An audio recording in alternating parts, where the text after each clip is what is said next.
So the first question is, can you tell me about your background? Okay. First of all, my name is Robert Conboy, and I'm a psychologist, which means I have a PhD in psychology, which I got in 1990 from what is now called Alliant University. It used to be United States International University. And I'm a licensed psychologist, so I obtained a license in psychology from the state of California in 1993. Okay. I've worked in private practice on and off since 1996, and I've worked for 24 years in the state prison system as a forensic psychiatrist. I assisted for several years with the Board of Psychology as an oral examiner when they used to give oral exams to doctoral candidates who were sitting for their licenses. I've been a college professor. I taught undergraduate psychology classes part-time for 5 years. And most recently I've transitioned into sports psychology.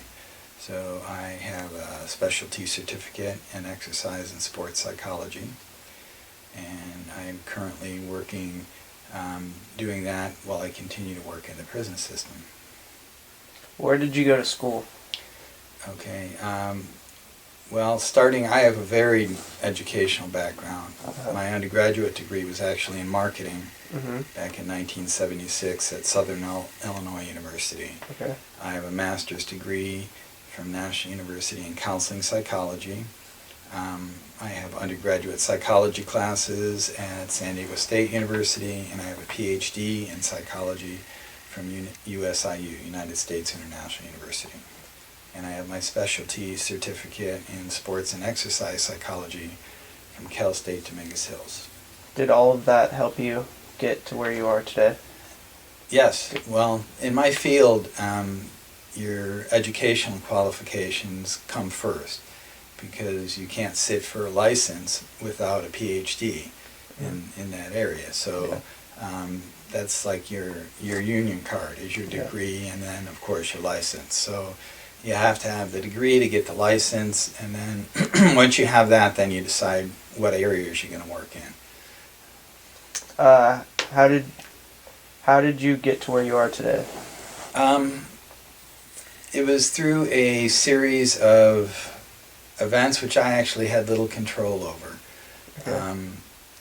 As I said, I have a degree in business, and I worked for many years in the business community for a Fortune 500 company while I pursued my PhD.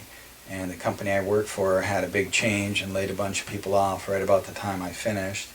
And I happened to hear about a job opening in what was at that time the California Youth Authority, and I interviewed and got hired by them, and 24 years later I'm still working for them, while at the same time I did all those other activities which I told you about, such as teaching and private practice and working for the Board of Psychology and going back to school again and starting another practice in sports and exercise